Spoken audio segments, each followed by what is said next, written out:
A paper cut could kill you, not centuries ago. For almost the entire span of human existence, a scratch from a thorn, a splinter, a bite from an insect could turn into an infection that ended your life within a week. There was no antibiotic, there was no stitching, there wasn't even the concept that something invisible was the reason people were dying. And yet, every one of your ancestors, stretching back more than 300,000 years, survived long enough to have children who eventually became you. So how did people with zero medicine and zero idea that germs existed manage to live long enough to pass on their genes? The proof is sitting in ancient teeth, in a frozen body from the Alps, and in skulls with clean, deliberate holes cut through the bone. And what it reveals is stranger than anything you were taught in a biology class. Let's start with the mouth, because that's where the strangest evidence turns up. In 2012, biomolecular archaeologist Karen Hardy examined fossilized dental plaque scraped from the teeth of Neanderthal skeletons at El Cedron Cave in Spain. Plaque, it turns out, hardens into a kind of time capsule, trapping microscopic fragments of everything a person chewed in the final months of their life. Inside the plaque of one young male, a Neanderthal who had a visible dental abscess, a swollen, agonizing infection, Hardy found chemical traces of chamomile and yarrow. Neither plant has any nutritional value. Both are bitter enough to make most animals spit them out. But both are documented for anti-inflammatory and pain-relieving compounds. Herbivores don't eat something this unpleasant by accident. They eat it because on some level it works. A Neanderthal, tens of thousands of years before the word medicine existed, was self-medicating. And that's not even the strangest case. In 1991, hikers stumbled across a body frozen solid in the Alps, a man who had been dead for 5,300 years. Scientists named him Ötzi. When researchers opened him up, they found his intestines packed with whipworm, a parasite that causes cramping, diarrhea, and slow internal bleeding. Then they opened his leather pouch and found 2 pieces of a birch fungus called Piptoporus betulinus, threaded onto a leather cord. That fungus is documented to have antiparasitic and antibacterial properties. Ötzi wasn't carrying snacks. He was carrying his medicine cabinet, 5,000 years before anyone would write down what a parasite even was. But knowing which plant to chew wasn't always enough. Sometimes the sickness was buried inside the skull itself, and this is where the story gets genuinely uncomfortable. Archaeologists have uncovered thousands of ancient skulls with neat, circular holes cut straight through the bone, a procedure called trepanation. The oldest confirmed examples are more than 7,000 years old. Here's the detail that should stop you cold. Many of these skulls show smooth, rounded bone regrowth around the hole. That only happens if the patient lived.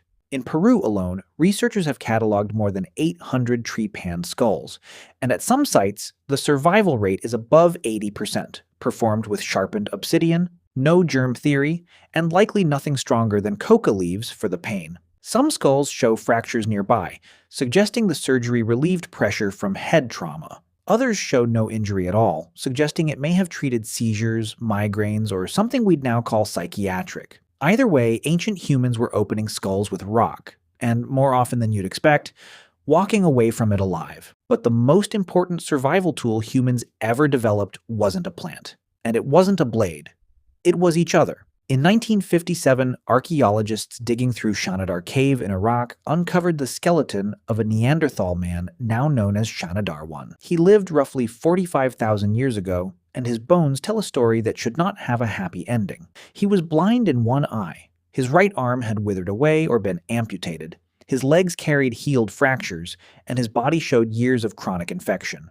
By every practical measure, this man could not hunt, climb, defend himself, or gather food alone. And yet he lived into his 40s or 50s. An old man by Paleolithic standards, there's only one explanation that fits the evidence. Somebody fed him. Somebody helped him move. Somebody, every single day for years, made the decision to keep him alive, even though he offered nothing back in return. Long before agriculture, before villages, before anyone wrote a single word down, a group of Neanderthals had already figured out something we still struggle with today, that a society is measured by what it does for the members who can't contribute. Shanidar I wasn't kept alive because he was useful. He was kept alive because someone cared whether he lived. And here's where it gets personal, because you are still running some of these exact same systems right now, whether you've ever noticed it or not. Take fever.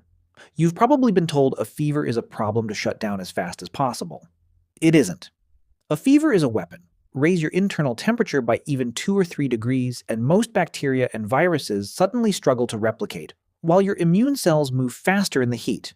Your body is deliberately cooking the infection out of you, using a defense system older than language itself. Then there's disgust, that instinctive flinch you feel at the smell of rotten meat, at the sight of vomit, at the thought of touching an open wound.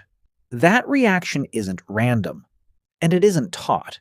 Researchers call it the behavioral immune system. Automatic reactions that steer you away from anything statistically likely to carry disease, long before your ancestors had any concept that pathogens existed. You were quarantining yourself hundreds of thousands of years before anyone invented the word quarantine. And some of us carry something even more direct, a mutation stamped into our DNA by ancestors who survived a plague we can't even name. Around 10% of people of European descent carry a variant called CCR, 5-delta-32, a mutation that spread rapidly through the population, almost certainly in response to a catastrophic epidemic. That same mutation happens to make people highly resistant to HIV today. Your ancestors weren't fighting HIV, but whatever they were fighting reshaped their genome so completely that the shield they built to survive it is still standing guard in some of their descendants against a virus that didn't exist yet. So no, ancient humans weren't defenseless. They chewed bitter plants until they found the ones that worked. They opened skulls with rock, and somehow, more often than they should have, the patient got back up. They carried the ones who couldn't walk and fed the ones who couldn't hunt, and kept them alive for reasons that had nothing to do with usefulness. And their bodies, shaped by nothing but death, trial, and time, built defenses so effective you are still using them today. Every fever, every flinch of disgust, every quiet victory your immune system wins without you ever knowing a battle happened. That paper cut from the opening, it still could kill you in theory if it got infected and you did absolutely nothing about it. The only reason it almost never does anymore is medicine that is, at most, a few generations old. Everything before that, every year of the other 300,000, was survived by people with nothing but plants, stone, and each other. You didn't inherit your health from nowhere. You inherited it from every ancestor who almost died and didn't.